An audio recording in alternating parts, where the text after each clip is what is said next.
Hello, everyone, and welcome back to another episode of True Crime with Kendall Rae. Thank you so much for joining me today. And if you're new to the show, welcome. I'm so happy to have you here, and make sure to click subscribe so you never miss an upload from me. So you guys, today we are jumping into a case that I think you will all agree, in fact, I know you will all agree, should absolutely have a conclusion by now.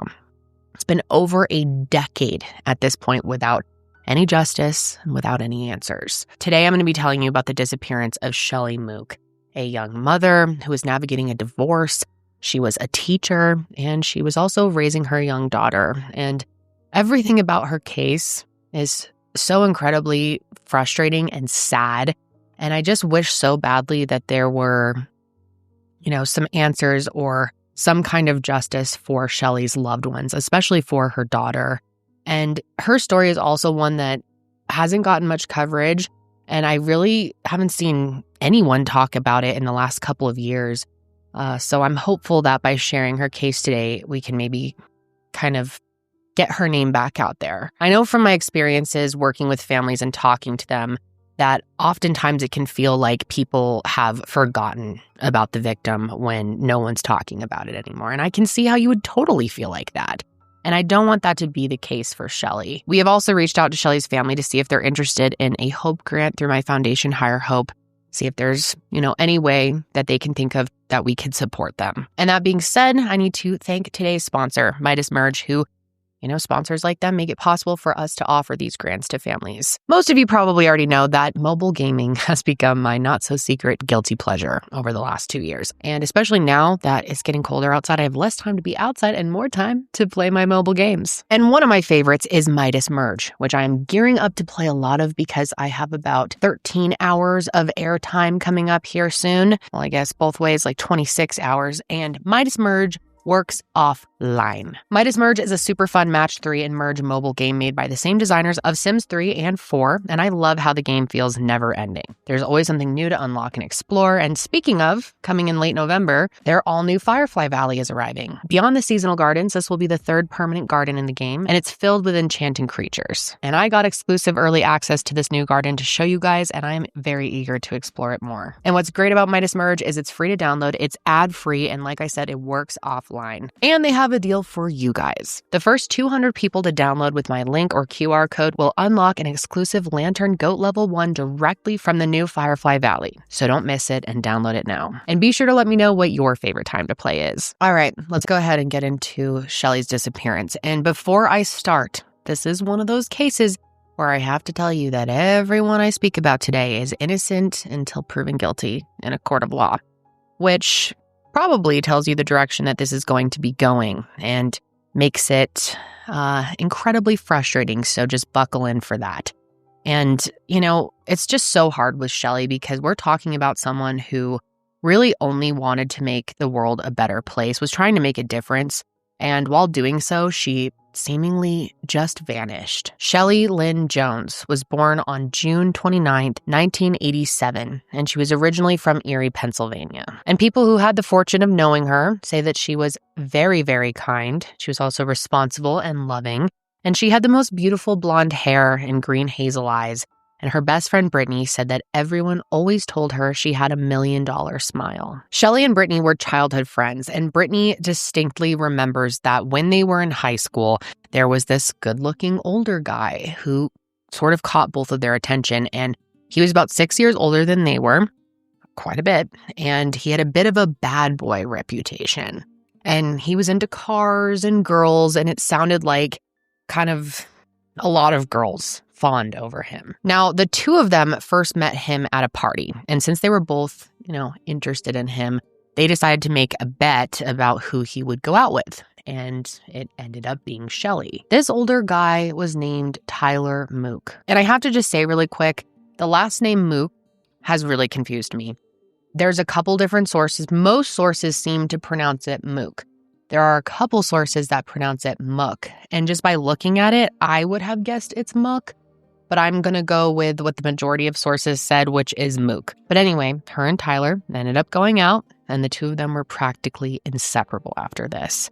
In fact, right after Shelley graduated from high school in 2004, they ended up getting married in Hawaii. She had gotten pregnant, and they ultimately decided that marriage was the next step in their relationship. And shortly after that, she gave birth to their daughter, who goes by Lily. And then Shelley decided to go back to school to become a teacher. And it sounds like things were, okay for a little while, but after some time, things really started to sour. Tyler became emotionally and physically abusive towards Shelley. And there were also allegations of infidelity, and her loved ones became very worried about her. Brittany explained that it was just one of those relationships where, when it was good, it was good. But when it was bad, it was bad. They had the classic on and off again cycle, and every time they were off, he would try to win her back again with these love letters and promises of grand gestures and gifts. Like, for example, he would say things like, "Shelley, my love, congrats on your first full day of teaching. My love for you grows like a wildfire. I'm polishing myself for you." Which, interesting thing to say, I'm polishing myself for you. Anyway, that was in a letter. And then he also had a letter to her that said, "I love you with all my heart. I don't want anybody else but you." And he had also promised that he was going to take her on a cruise in the Caribbean, but that never ended up happening. And finally, by 2009, Shelley was done with this horrible treatment, and she knew it just wasn't a safe environment for her daughter Lily anymore.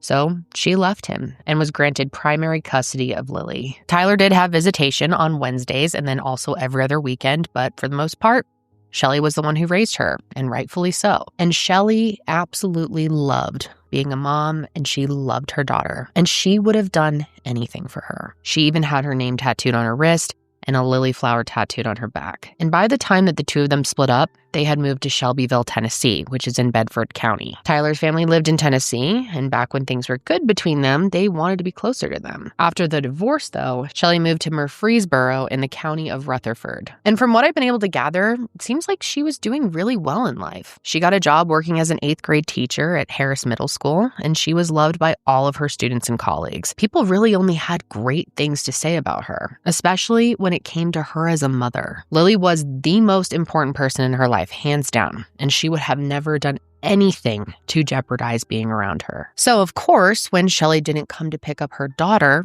on the night of February 28th, 2011, as she was expected to, red flags quickly started to rise. It was a Monday, and going into that week, she had gotten a substitute teacher for that day, as well as for the following day as well, which was Tuesday, March 1st.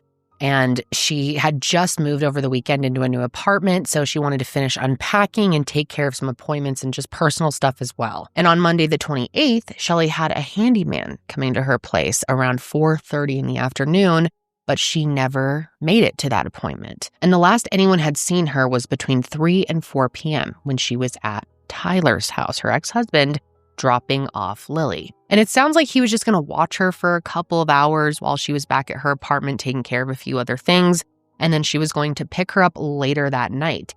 But then she never showed up, and that was the first sign that something was really wrong. Also, her mom, Deborah, had been trying to reach her the whole afternoon, and she was really concerned that she wasn't getting a response. Deborah had actually been in town that weekend helping her move, but Monday morning, she went back to Pennsylvania, and when she couldn't get a hold of Shelley on Monday or Tuesday, she really started to panic. She even called Harris Middle School on Wednesday, and they were the ones who told her that she didn't show up that morning. And they were expecting her because, as I explained, she had a substitute for Monday and for Tuesday, but she was supposed to be there on Wednesday. So as soon as her mom hears this, she gets right in her car and she drives through the night to Tennessee. And when she gets there, she realizes that her daughter was definitely missing. And not only that, but she and everyone else learned that at 12:30 a.m. on Tuesday morning, Shelley's car was found on fire in an open field about 20 miles away. And you guys, the whole thing was torched, and it was clearly done on purpose. And because of how severe the damage was, it took the authorities a little bit of time to figure out who this car even belonged to. But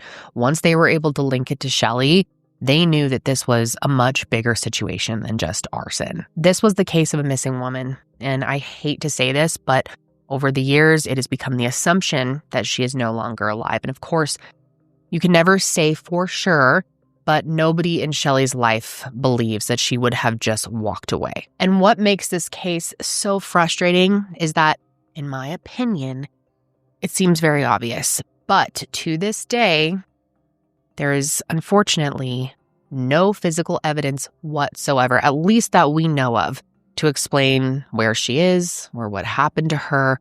Nothing. Hence why it's all just an assumption that she is no longer alive. One thing we do know is that she definitely didn't light her own car on fire. There's just no world where she would have done that herself and just walked away from her life and her daughter. So investigators turned to the person who saw her last to see if they could get a better idea of what her movements were that day. And like I said, that person was Tyler. And right from the beginning, Tyler was not cooperative. An agent with the Tennessee Bureau of Investigation has even confirmed that he hasn't cooperated in her case, and many believe that he's done a lot worse than that. Many people, and I mean many, many people, including myself, believe that he is responsible for what happened to her. And that is just my opinion. He is actually the only person who is named a person of interest in this case, and I can 100% see why. And I think I know how most of you are going to feel, because Tyler has never participated in any of the search efforts. He has never publicly expressed his concern for the mother of his child going missing, and he has been super shady about their final interaction. Just get this, okay? So within a week of Shelley going missing, her mom filed an emergency petition to get custody of Lily. Makes sense, right? So there was some legal back and forth between her and Tyler's parents. But finally, in July of 2011, there was a hearing. Now, obviously, the biggest reason that Deborah wanted to get temporary custody of Lily was to make sure that she was in a safe and loving home during this very stressful time. And with Tyler's history of abuse and drug use, and also, not to mention, his suspected involvement in her mom's disappearance and presumed murder, she understandably didn't want Lily to be around him. But a bonus piece to all of this was that Tyler would have to be asked under oath about the events of February 28th. And you guys will not believe the nerve of this piece of trash. When he was asked about this day, he pleaded the fifth somewhere between 140 and 150 times. How did you and Shelley get along after the divorce? We had our ups and downs. What does that mean? A few arguments here and there. What were the arguments over? On advice of counsel, I respectfully declined on the grounds of the Fifth Amendment. On February 28th, did Shelley come to your residence with Lily? On advice of counsel, I respectfully declined to answer on the grounds of the Fifth Amendment. And I don't even know what to make of this. I can't understand Tyler's freak mindset. But the only question that he would actually answer was if they had sex that day. And he said yes. Did you have sex with Shelley on February 28th? Yes. What time? On advice of counsel, I respectfully declined to answer on the grounds of the Fifth Amendment. I literally cannot understand what the point of this was. I don't get what the point of saying you plead the fifth for every other question except for this. It's almost like he was bragging. I think that was probably what it was, right? But he's such an idiot that he doesn't realize that this only makes him more suspicious, because if you did have sex, you would think, which first of all, I highly doubt, but you would think that he would want to offer a little more insight into what happened before that, afterwards. But no, he just continued to plead the fifth. Now, Lily was also asked to testify in this hearing. Mind you, she was like 6 years old.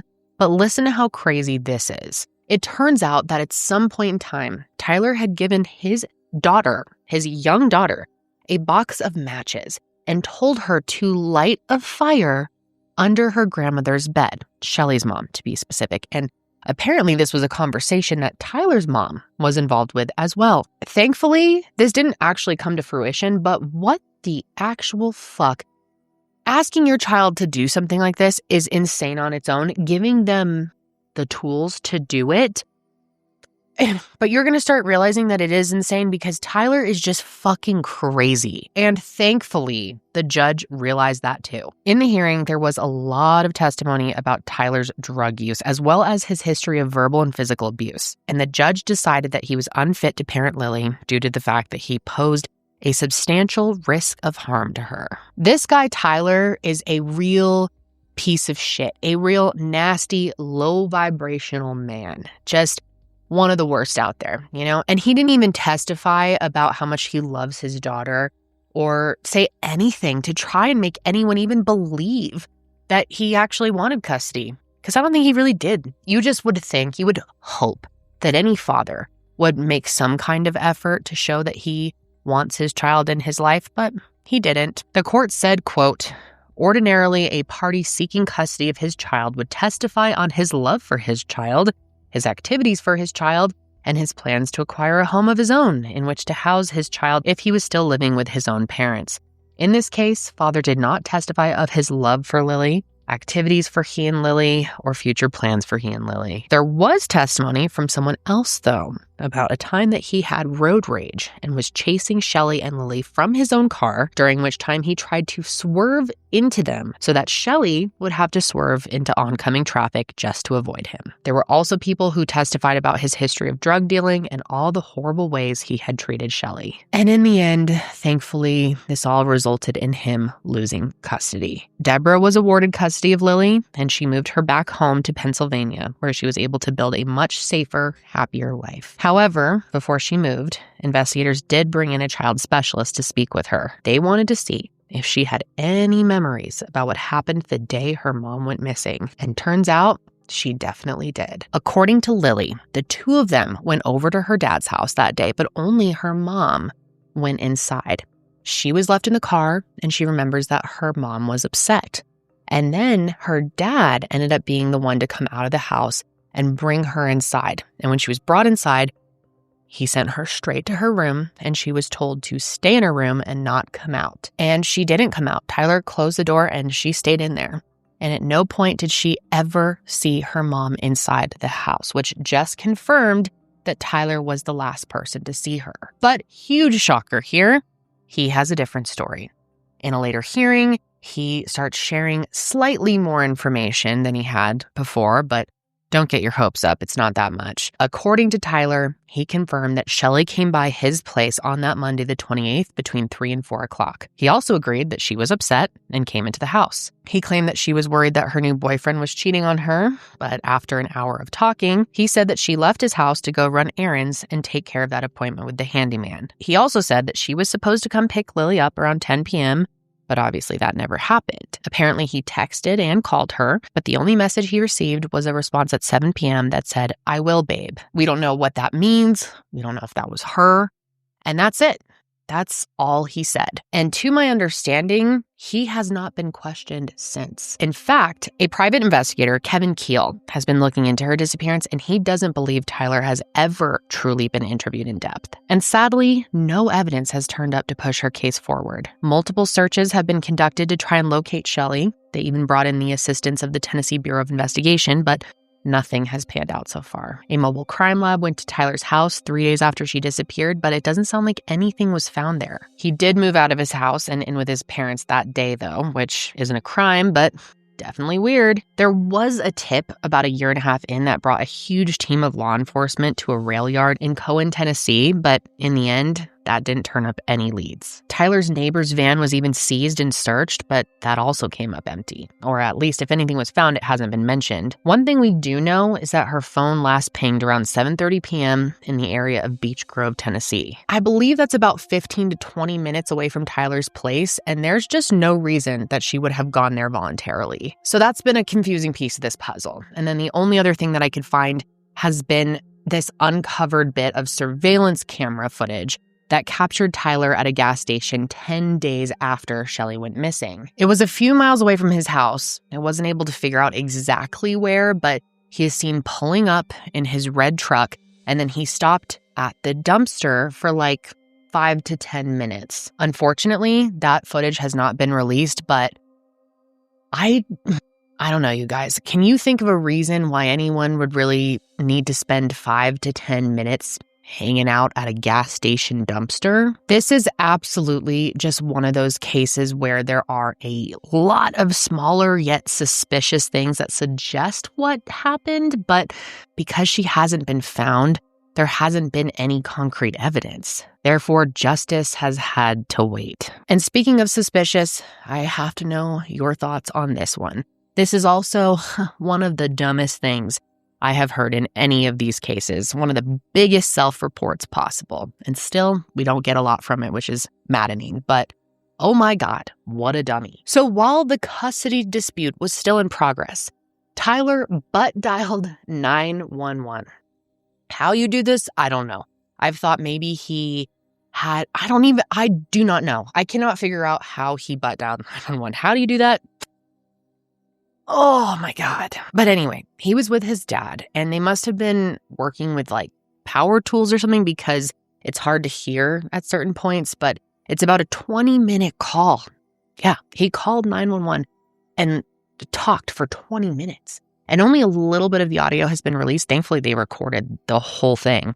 But you can hear him talk about Shelley's disappearance in the part that has been released. He doesn't admit to doing anything to her, but he makes references to potential evidence that investigators may have against him, specifically that they have witnesses who saw him walking in the middle of the road on the night her car was found in flames.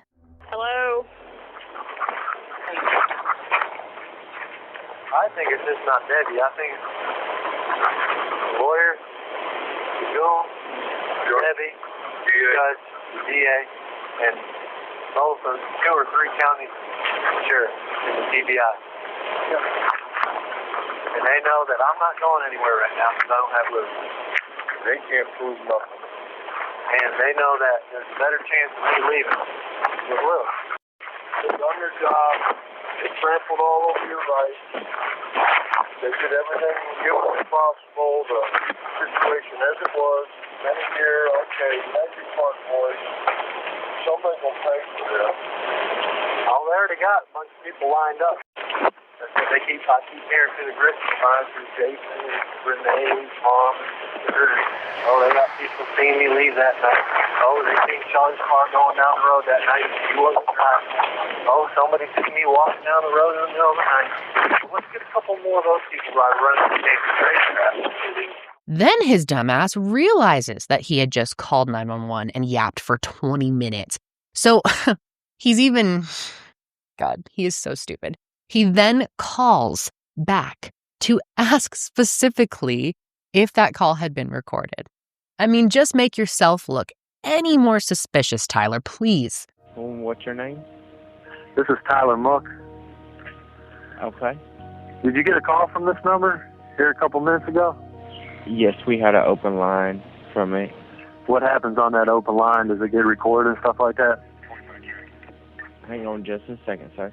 The fact that this dude is concerned about the call being recorded and is stupid enough to call back and get that on record as well says a lot, if you ask me. And the frustrating thing with this case is that so many people believe, including myself, that the simplest explanation here is the most likely answer. Isn't that called Occam's razor or whatever? At the end of the day, you guys, there isn't direct evidence linking Tyler to Shelley's disappearance, but he was the last person to see her, and he had a history of violence against her. And that private investigator that I briefly mentioned said that he fully believes that Tyler is responsible and that his motive was simply, if I can't have her, nobody can. We know that she had a boyfriend, so he believes that it's possible that she said something about him that upset Tyler. Of course, that's alleged, but it's a theory, and in my opinion, it's a good one. And before you ask, I'm sure some of you are wondering, her boyfriend and the handyman as well were both ruled out as suspects. Tyler's possible involvement seems the most likely to myself and to many others, although I have to be very clear here, that is still alleged. Although we do know that he is capable, at the very least, of attempted murder. Let me explain. This is absolutely wild. But after he lost custody, Tyler ended up moving to Florida. And I don't know this for sure, but it sounds like he made this move to go and start a new, fresh life where people didn't know him as the guy who was suspected of making his ex-wife disappear. Well, while he's there, he ends up dating this woman named Robin, and for a while, things were going well. She was a single mom with a young daughter, and her impression was that she and Tyler were on a path towards marriage. A friend had introduced them, and apparently they got really serious really fast. But then Robin realized that Tyler wasn't who he said he was. He told her his last name was Cook, but then one day, when he took her on his new boat, she saw that the name of the boat was Mook Racing. And when she asked him about it, he said that Mook was his real last name, and that he had just been kidding about it being Cook this entire time. So naturally, she Googles his ass, and obviously, everything with Shelley came up. Can you imagine how scary this would have been for Robin to find out that the guy that you've been dating,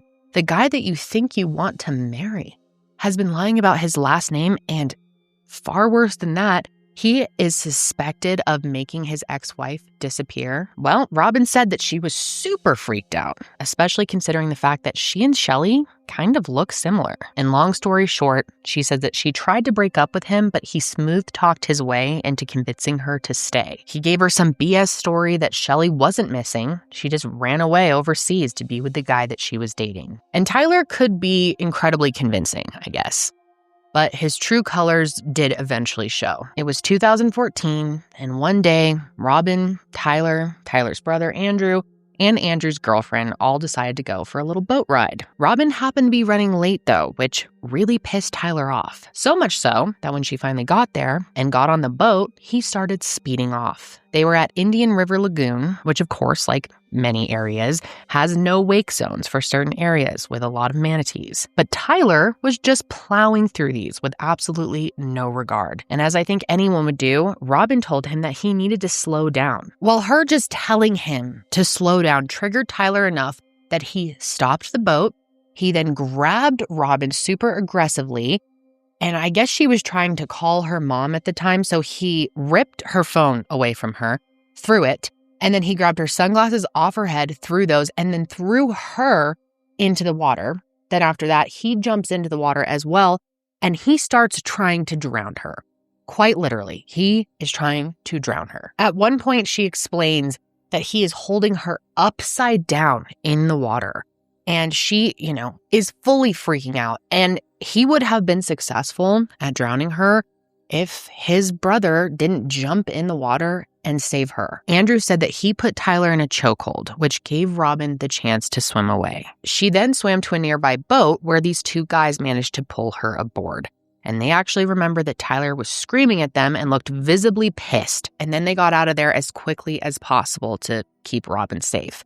And coincidentally, there happened to be a cop right where they boated to, and they managed to arrest Tyler that afternoon on a battery charge. However, that charge was upgraded shortly after this to attempted first-degree murder. And what's interesting is Robin was visited by detectives from Tennessee, and we don't know what was said, but it's believed that that's what prompted them to upgrade these charges. Now, as for Tyler's trial for this incident, that happened in the beginning of March of 2016, and it only lasted for a few days, but there were definitely a lot of wild moments and undeniably damning testimony. The jury heard from Tyler's own brother, Andrew, and also Andrew's girlfriend, and from Robin herself, all of whom retold the horrifying events of that day as he attempted to take Robin's life. And Andrew made it clear that he didn't want to testify against his brother, but he was ordered by the court to do so. And he described not only what he witnessed, but about how he had to put his own brother